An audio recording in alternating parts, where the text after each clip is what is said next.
পঞ্চম শ্রেণীর প্রিয় শিক্ষার্থী S Haldar sir YouTube channel থেকে তোমাদের সবাইকে স্বাগতম। আজকে তোমাদের পরিবেশ নতুন একটি ভিডিও নিয়ে এসেছি। অধ্যায় 3 পশ্চিমবঙ্গের সাধারণ পরিচিতি। 62 পৃষ্ঠা থেকে 83 পৃষ্ঠা পর্যন্ত বইয়ের সাজেশন সহ সম্পূর্ণ অধ্যায়। বই বিশ্লেষণ করব পৃষ্ঠা বাই পৃষ্ঠা, সকল ছক সমাধান দেখাবো, সঠিক উত্তরটি নির্বাচন করুন, এক কথা এমসিকিউ, সত্য মিথ্যা নির্বাচন করুন, স্তম্ভ মিলাও, শূন্যস্থান পূরণ, একটি বা দুইটি শব্দ উত্তর, 5-6টি বাক্য উত্তর। অর্থাৎ যত রকমের তোমাদের পরীক্ষায় প্রশ্ন আসে সকল প্রশ্ন নিয়ে আমি আলোচনা করব 100% কমনের নিশ্চয়তা। কাজে তোমরা যারা এখনও আমার এই চ্যানেলটিকে সাবস্ক্রাইব করোনি তারা এখন এই চ্যানেলটিকে সাবস্ক্রাইব করে বেল আইকনটি প্রেস করে দাও। তোমাদের প্রথমে বলবো সিলেবাস। তোমাদের প্রথম পর্যায়ক্রমিক মূল্যায়নে 1 থেকে 57 পৃষ্ঠা হয়ে গিয়েছিল। আজ 2 নম্বর, যেটা দ্বিতীয় পর্যায়ক্রমিক মূল্যায়ন, 58 থেকে 113 পৃষ্ঠা, পশ্চিমবঙ্গের সাধারণ পরিচিতি, পরিবেশের সম্পদ এবং পরিবেশ ও উৎপাদন। আজকে আমি পশ্চিমবঙ্গের সাধারণ পরিচিতির সম্পূর্ণ ভিডিওটা তোমাদের দেখাবো। যাই হোক, আমরা প্রথমেই দেখব পাঠ্য বইয়ের যে টপিকস নিয়ে আলোচনা করা হয়েছে এই অধ্যায়টি। 3.1 জমির ঢাল ও ভূমির ঢাল, পশ্চিমবঙ্গের মালভূমি অঞ্চল, রাঢ় অঞ্চল, বরফ গলা জলের নদী, আমার সোনার বাংলা আমি তোমায় ভালোবাসি, নদী তীরের সভ্যতা, সুন্দরবন, কোথাও উঁচু কোথাও নিচু, উত্তরবঙ্গের উঁচু নিচু জায়গা ও নদী, পর্বতশ্রেণী ও পর্বতশৃঙ্গ, উত্তরবঙ্গের নানা জায়গা, পশ্চিমবঙ্গের জেলা সদর এবং আরও শহর নগরের কথা। এই হচ্ছে টোটাল 13টা টপিক্স নিয়ে আলোচনা। আমরা প্রথম টপিক্সে যাব, জমির ঢাল ও ভূমির ঢাল। 1 নম্বরের প্রশ্ন, পশ্চিমবঙ্গের ভূমির ঢাল কোন দিক থেকে কোন দিকে বিস্তৃত হয়েছে? উত্তর থেকে দক্ষিণে, পশ্চিম থেকে পূর্বে। পশ্চিমবঙ্গের নদীগুলো কোন দিক থেকে কোন দিকে প্রবাহিত হয়? বেশিরভাগ নদী উত্তর থেকে দক্ষিণে প্রবাহিত হচ্ছে, তবে দামোদর পশ্চিম থেকে পূর্বে প্রবাহিত হচ্ছে, এরপর দক্ষিণে গিয়ে গঙ্গায় মিশেছে। দামোদর নদী দক্ষিণে গিয়ে কোথায় মিশেছে? গঙ্গায় মিশেছে। দামোদর যেখানে গঙ্গার সঙ্গে মিশেছে সেখানে গঙ্গার নাম কি? হুগলি নদী। কালভার্ট কি? কোনো জলাশয় থেকে নির্গত নালা বা কোনো নদী থেকে নির্গত খাল যদি কোনো রাস্তাকে অতিক্রম করতে চায় বা তখন রাস্তার নিচে জল পরিবহনের পাইপ বা সুড়ঙ্গ রেখে রাস্তার উপরের অংশটি কংক্রিটের আচ্ছাদনে ঢাকা হয়, একেই কালভার্ট বলে। তারপরে পশ্চিমবঙ্গের মালভূমি, 3-1 যেটা, পশ্চিমবঙ্গের কোন দিকে মালভূমি অঞ্চল? পশ্চিম দিকে। 2 নম্বর, পশ্চিমবঙ্গের কোন কোন জেলা নিয়ে মালভূমি অঞ্চল বিস্তৃত? সমগ্র পুরুলিয়া জেলা, পশ্চিম মেদিনীপুর, বাঁকুড়া, বীরভূম, বর্ধমান জেলার পশ্চিম অংশ নিয়ে মালভূমি অঞ্চল। পশ্চিমবঙ্গের মালভূমি অঞ্চল কোন মালভূমির অংশ? ছোট নাগপুর। মালভূমি অঞ্চল মাটির রং লালচে কেন? লোহার অক্সাইড মিশে থাকে বলে এখানকার মাটির রং লালচে হয়। মালভূমি অঞ্চলে মাটি কি কি মিশানো থাকে? পাথর, কাঁকড় প্রভৃতি। বাঁকুড়ার চারিদিকে কিসের জঙ্গল দেখা যায়? শাল গাছের জঙ্গল। শাল গাছের পাতা থেকে কি কি বানানো হয়? প্লেট বানানো হয়। মালভূমির অঞ্চলে কি কি গাছ দেখা যায়? শাল, সেগুন, পলাশ, মেহগনি প্রভৃতি। পশ্চিমবঙ্গের মালভূমি অঞ্চল অবস্থিত কয়েকটি পাহাড়ের নাম: বীরভূম জেলার মামা ভাগ্নে পাহাড়, বাঁকুড়া জেলার শুশুনিয়া পাহাড়, পুরুলিয়া জেলার অযোধ্যা পাহাড় প্রভৃতি। 10 নম্বর, পশ্চিমবঙ্গের মালভূমি অঞ্চলের প্রধান নদীটি কি? দামোদর। পশ্চিমবঙ্গের মালভূমি অঞ্চল কয়েকটি বৈশিষ্ট্য: মরুভূমি অঞ্চল, উঁচু নিচু ঢেউ খেলানো, এখানকার গড় উচ্চতা 300 মিটারের কম, মালভূমির মাঝে মাঝে উঁচু টিলা বা পাহাড় দেখা যায়। মালভূমির কি আছে? মালভূমির পাথর ও কাঁকড়যুক্ত অনুর্বর লাল মাটি দিয়ে আবৃত। এরপর রাঢ় অঞ্চল। রাঢ় কথার অর্থ কি? পাথুরে জমি। রাঢ় অঞ্চল কাকে বলে? পশ্চিমবঙ্গের মালভূমি অঞ্চলে পূর্ব দিকে ভাগীরথী নদীর পশ্চিম দিকে যে সামান্য ঢেউ খেলানো রুক্ষ সমভূমি দেখা যায় তাকেই রাঢ় অঞ্চল বলে। বাঁকুড়া জেলার পশ্চিম থেকে পূর্ব দিকে বয়ে গেছে কোন নদী? দ্বারকেশ্বর নদী। দ্বারকেশ্বর এবং শিলাবতী নদী কোথায় মিলছে? পশ্চিম মেদিনীপুর, ঘাটালের কাছে। তারপর দ্বারকেশ্বর ও শিলাবতী নদী মিলিত প্রবাহের নাম কি? রূপনারায়ণ নদী। রূপনারায়ণ নদী খালিতে গিয়ে কোন নদীতে মিশেছে? হুগলি নদীতে।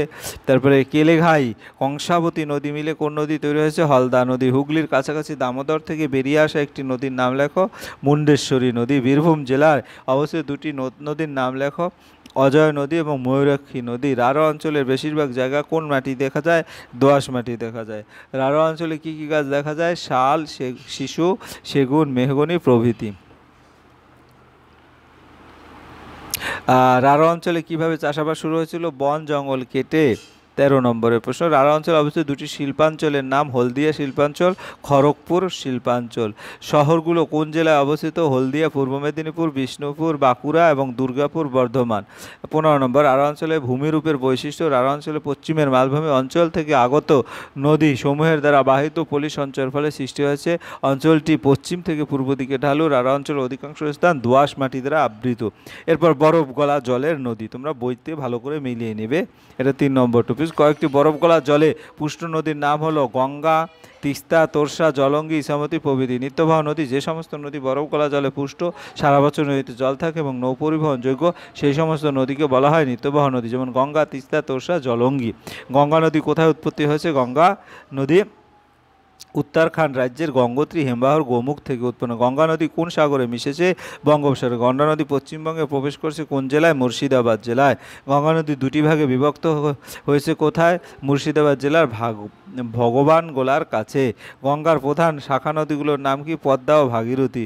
গঙ্গার কোন শাখা নদী বাংলাদেশে প্রবেশ করছে? পদ্মা। গঙ্গার কোন শাখা নদী পশ্চিমবঙ্গের মধ্যে দিয়ে প্রবাহিত হয়েছে? ভাগীরথী। নদিয়া জেলায় অবস্থিত কয়েকটি নদীর নাম? জলঙ্গি, মাথাভাঙা, ইছামতি প্রভৃতি।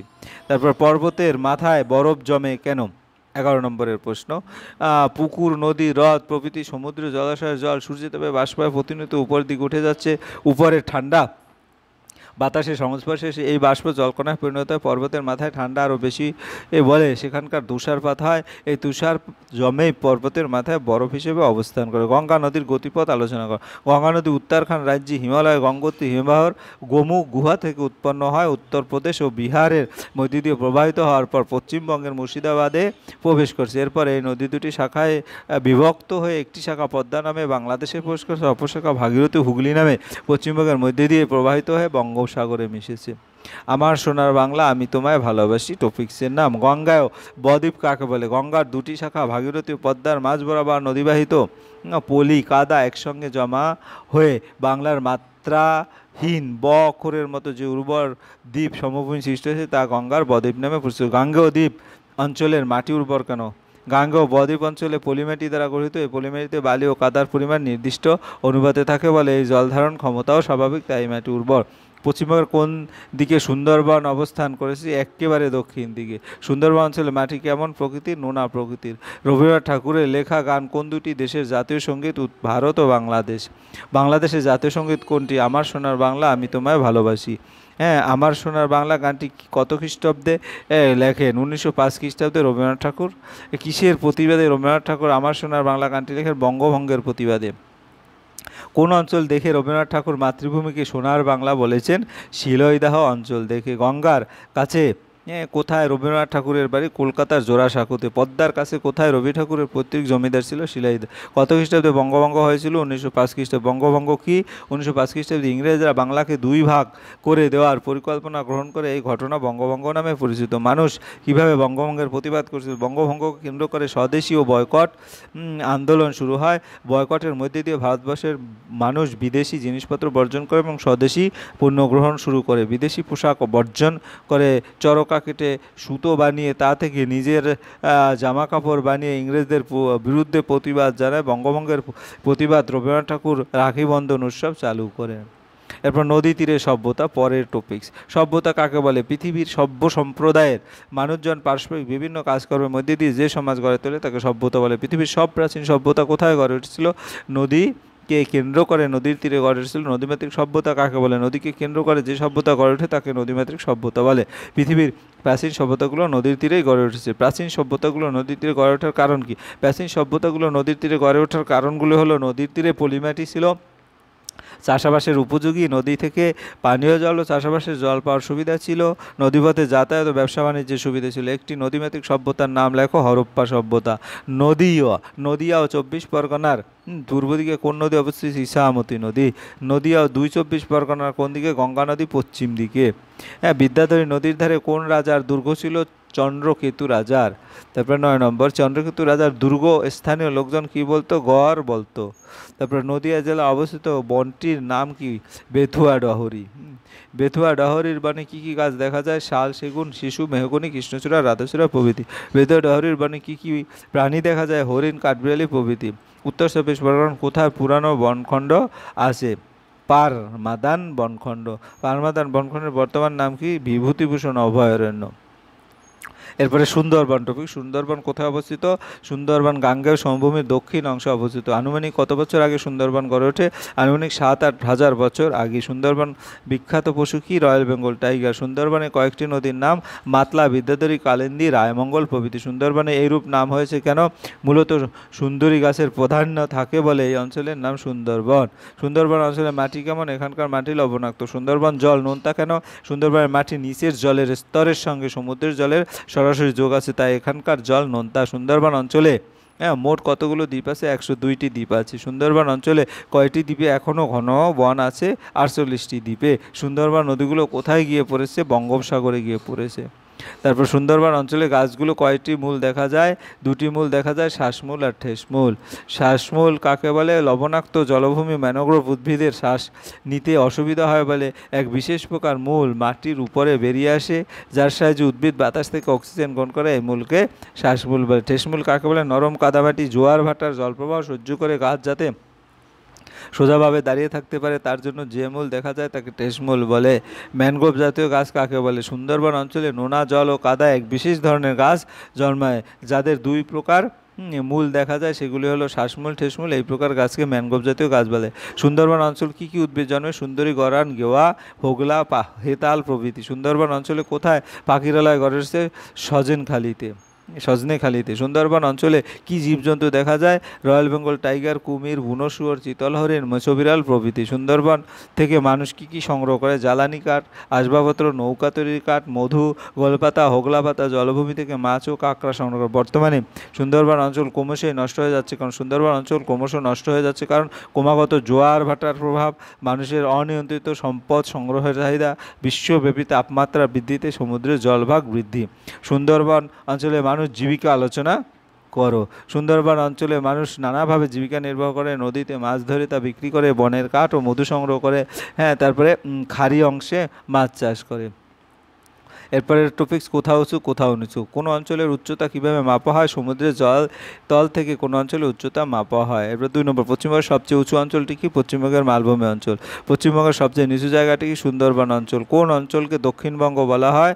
পশ্চিমবঙ্গের মুর্শিদাবাদ জেলা থেকে দক্ষিণের অঞ্চলকে দক্ষিণবঙ্গ বলা হয়। রাঢ় অঞ্চলের গড় উচ্চতা 50 থেকে 100 মিটার। সুন্দরবন সমুদ্রপৃষ্ঠ থেকে কত উঁচুতে অবস্থিত? 4 থেকে 5 মিটার। গাঙ্গেয় সমভূমির উচ্চতা সমুদ্রপৃষ্ঠ থেকে কত? 10 থেকে 15 মিটার। পশ্চিমবঙ্গের মালভূমি অঞ্চলের উচ্চতা কত? 100 থেকে 500 মিটার। সুন্দরবন অঞ্চলে মাটির বৈশিষ্ট্য লক্ষ্য। সুন্দরবন অঞ্চলে বেশিরভাগ জায়গা জুড়ে রয়েছে পলিযুক্ত দোআঁশ মাটি। অঞ্চলের মাটিতে লবণের পরিমাণ বেশি থাকে। এই অঞ্চলে মাটিতে অক্সিজেনের পরিমাণ খুব কম। উত্তরবঙ্গের উঁচু নিচু জায়গা ও নদী। উত্তরবঙ্গ বলতে কী বুঝো? পশ্চিমবঙ্গের মালদা জেলার থেকে উত্তরের অংশটিকে বলে উত্তরবঙ্গ। উত্তরবঙ্গের উত্তর দিকটা কোন পর্বতের অংশ? হিমালয় পর্বতের অংশ। দার্জিলিং জেলার উত্তর দিকে উচ্চতা কত? 1500 মিটারের বেশি। জলপাইগুড়ি জেলার উত্তর দিকে উচ্চতা কত? প্রায় 1000 মিটার। উত্তরবঙ্গের কয়েকটি নদীর নাম লেখো।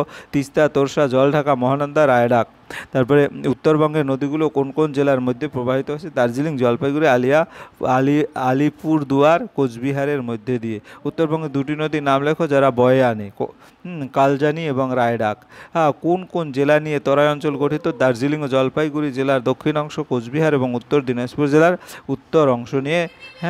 তারপর তরাই অঞ্চলের মাটি কেমন? স্যাঁতসেঁতে।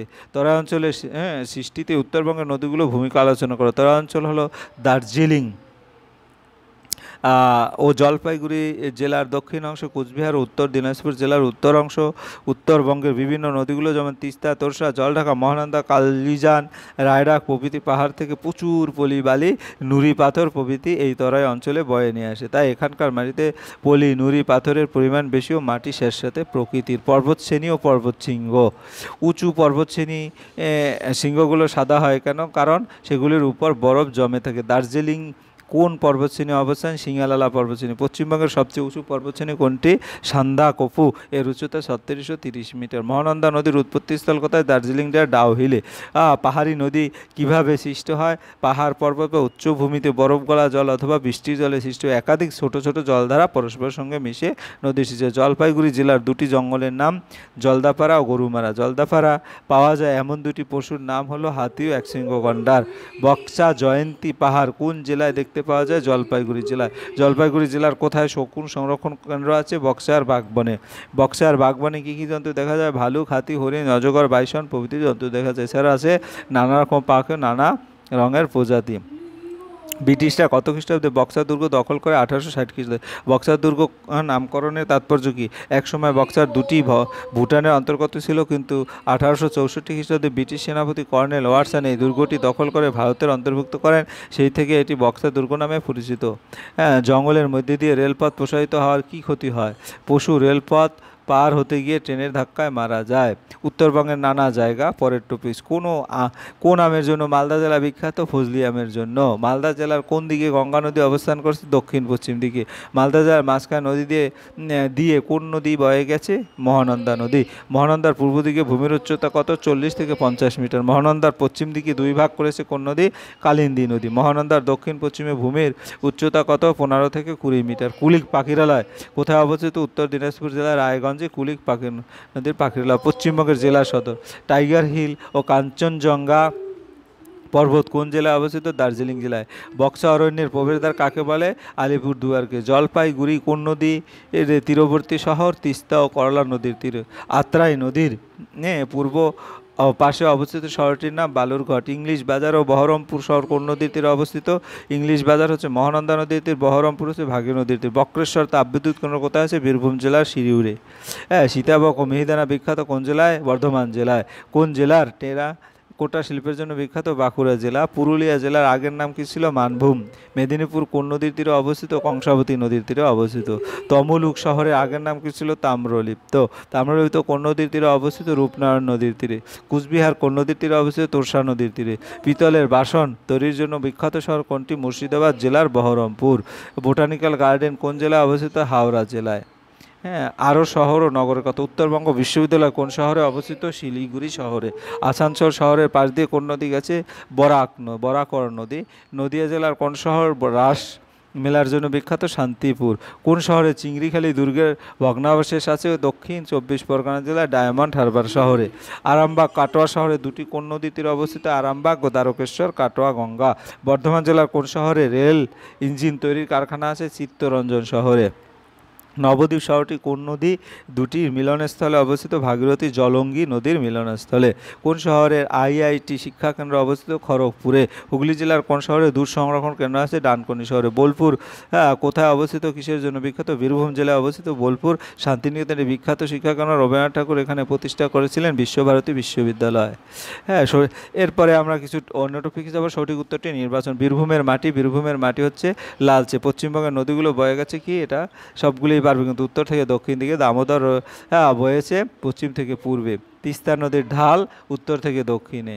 মালভূম অঞ্চলে মাটির রং লাল। মালভূম অঞ্চলের মাঝে দেখা যায় দুটোই, অর্থাৎ টিলা ও পাহাড়। চিত্তরঞ্জন যে জেলায় অবস্থিত? পূর্ব বর্ধমান। পুরুলিয়া জেলার পুরোটাই মালভূমি। বাঁকুড়ার চারিদিকে যে গাছের জঙ্গল সেটা হচ্ছে শাল। উত্তর 24 পরগনা নদী হলো বিদ্যাধরী।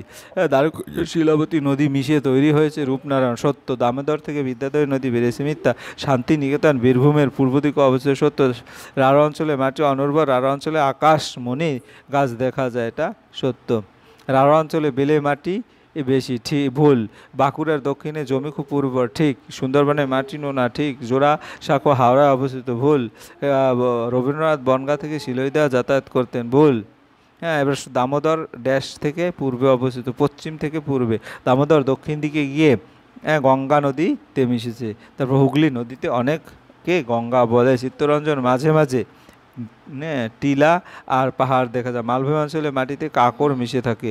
পশ্চিম বর্ধমান জেলার পশ্চিম দিকটা মালভূম। তারপরে শাল পাতা দিয়ে প্লেট তৈরি করা হয়। পশ্চিমবঙ্গের মালভূমি অঞ্চলে একটি গাছ হলো মেহগনি।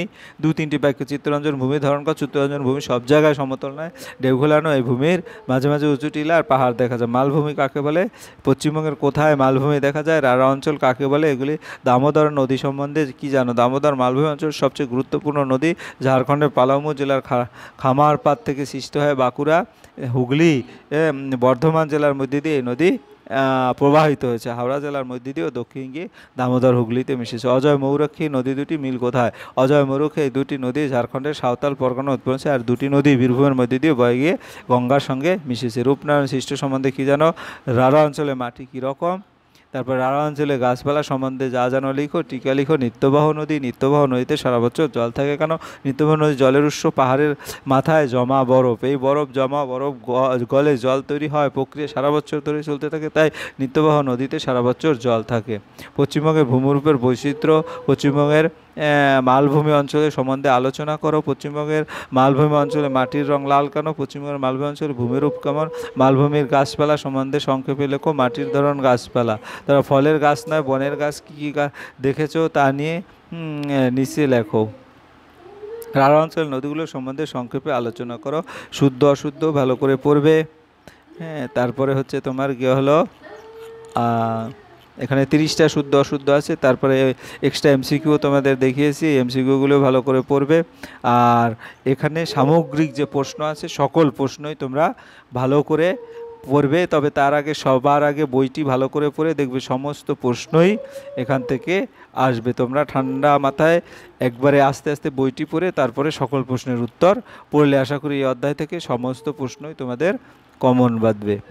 ভিডিওটি আজ এখানে শেষ করব। ভিডিওটি দেখার জন্য অসংখ্য ধন্যবাদ। আর ভিডিওটি ভালো লাগলে অবশ্যই তোমরা লাইক কমেন্ট শেয়ার করতে ভুলবে না। আর তোমরা যারা এখনও আমার এই চ্যানেলটাকে সাবস্ক্রাইব করোনি তারা প্লিজ প্লিজ প্লিজ এখনই চ্যানেলটিকে সাবস্ক্রাইব করে বেল আইকনটি প্রেস করে দাও। আজ এই পর্যন্তই, ধন্যবাদ সবাই।